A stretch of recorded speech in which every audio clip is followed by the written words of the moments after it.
خلّال الليمون في البيت، الليمون مع الفلفل بدون عصفر وهيطلع معاكِ في منتهى الجمال. إزاي لو عايزة تاكليه بعد يعني أسبوعين 3 هاقول لِك إزاي تعمليه كده، ولو عايزة تحفظيه سَنة معاكِ هيقعد سَنة معاكِ وجميل جدًا، جدًا. أسهل طريقة لتخليل الليمون مش هنحتاج فيها عصفر، بطريقة بسيطة كده وحلوة جدًا وهتعجبِك جدًا، جدًا.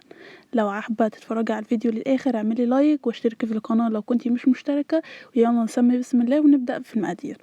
أول حاجة هي ما فيش مقادير كتير، هو عبارة عن الليمون الكمية اللي إحنا هنخلّلها. أنا هنا ده كده حوالي كيلو ونُص من الليمون. حابة تجيبيه اللي هو الأصفر أو الأخضر عادي جدًا المتوفر عندِك، يعني أنا متوفر عندي دوّة فاستخدمته. لو حابة تجيبي الأخضر برضه عادي جدًا مش بيمرّر ولا أي حاجة، ولو متوفر عندِك الأصفر فبرضه براحتك. الحجم برضه اللي أنتِ حاباه بالشكل ده تقدري إن أنتِ تنقعيه. أنا هنا ناقعاه قبليها بيوم، يعني نقعته بالليل والصبح بدأت إن أنا أشتغل فيه.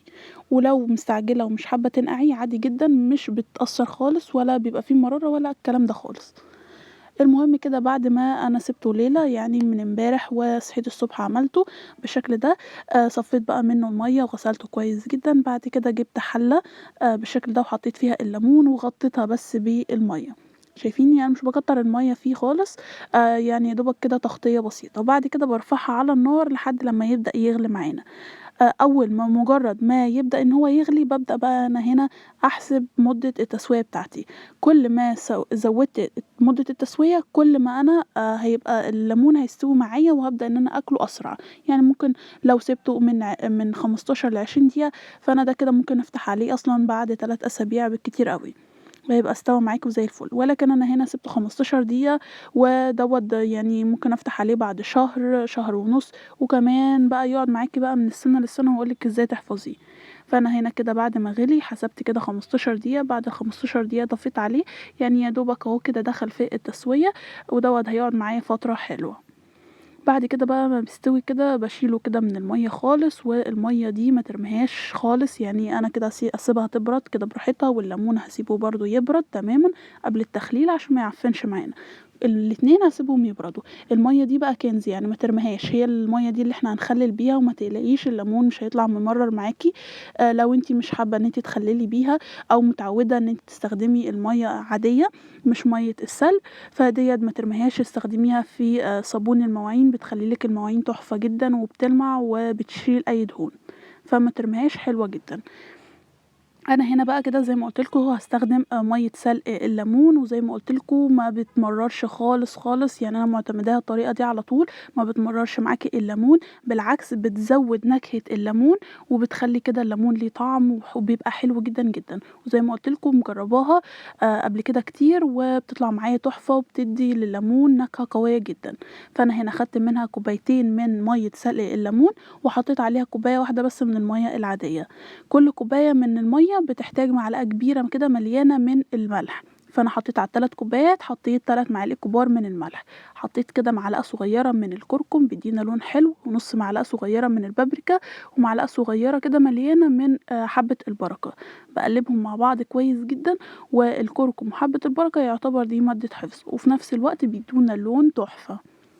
شايفين كده دوّب بقى كده الليمون بتاعي الملح في المَيّة بالشكل ده، وهنا حطيت معلقتين كبار من هريسة الشطة.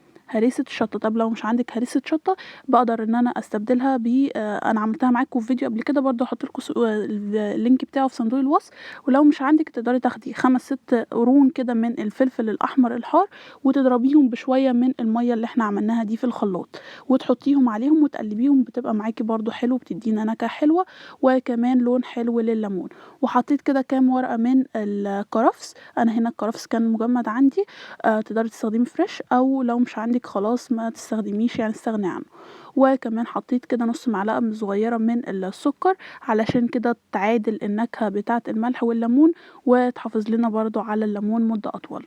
خلاص كده خلّصنا كده المحلول بتاعنا، نسيبه كده على جنب، ونحضّر بقى كده الفلفل اللي إحنا هنحطه معاه. أنا هنا الفلفل معايا سواء حار أو اللي هو البارد دوّة اللي ما بيحبش الspicy، استخدموا اللي أنتم عايزينه. أنا استخدمته هنا كده وبابدأ إن أنا أعمل فيه فتحات صغيرة بحيث إن الفلفل ده حار فيطلّع النكهة بتاعته مع الليمون، وفي نفس الوقت ياخد من نكهة الليمون. بدأت كده ان انا افتحه، طبعا غسلاه كويس جدا ومنشفاه كويس قوي، يعني سيبته يتصفى تماما. باجيب بقى كده البطرمان بتاعي بعد ما الليمون برد والميه بردت وكل حاجه كده بقت مظبوطه، البطرمان بتاعي يكون معقم ونضيف كويس جدا، بحط فيه شويه من الخل كده بغسلهم بيه، وبعد كده بسيبه ينشف تماما. بعد كده بحط بقى فيه شويه من الليمون شويه من الفلفل بالشكل ده كده طبقات، لحد كده لما اخلص كل كميه الليمون اللي عندي. شايفين بالشكل ده؟ احط بقى كده كل كميه الليمون اللي عندي اهو كده بالطريقه دي، ونبدأ بقى كده نحط المحلول اللي احنا عملناه الخطير جدا جدا، وهيبقى معاكي يعني سهل وسريع، وزي ما قلت لكم اهو ما استخدمناش عصفر، وهيطلع معاكي الليمون في الاخر يعني اصفر كده وجميل. ابدأ بقى كده املي البطرمان كله واسيب بس كده يعني حوالي كده سنتي بس علشان نحط فيه شوية من الزيت. احط كده كل كمية المحلول كده اللي معايا بالشكل ده،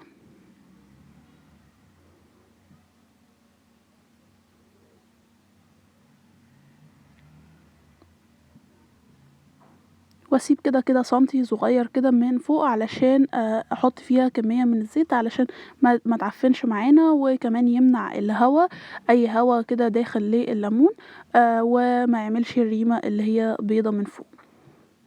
احط بقى كده شوية كده من الزيت بالطريقه دي زي ما قلت لكم علشان تعزل اي هوا داخل، والليمون معانا يفضل معانا لاطول وقت. بسيبه بقى كده يعني اغطيه كويس واسيبه كده من 3 اسابيع لشهر تبداي تفتحي عليه. وطبعا على حسب مده التسويه اللي انت عملناها، يعني انا هنا بعد ما بيستوي مثلا فتحت عليه بعد شهر ولقيته استوى، ببدا ان انا اشيله في التلاجة وبيقعد معايا للسنه وممكن سنتين كمان، ويعني بيقعد اطول مده بقى انت حباها في التلاجة. طالما استوى دخليه بقى التلاجة، وبعد كده استعملي منه بيبقى احلى ليمون مخلي ممكن تجربيه. اهم حاجه بس كده كل يومين 3 بتقلبي البطرمان كده بتهزيه علشان كل الملح يوصل لكل الليمون بالشكل ده.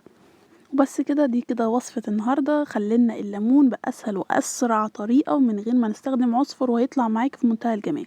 يا رب إن شاء الله وصفة النهاردة تكون عجبتكم. لو محتاجين أي وصفة اكتبولي تحت في التعليقات وأنا إن شاء الله هنفذها على طول. أشوفكم إن شاء الله في فيديو جديد ووصفة جديدة. باي باي.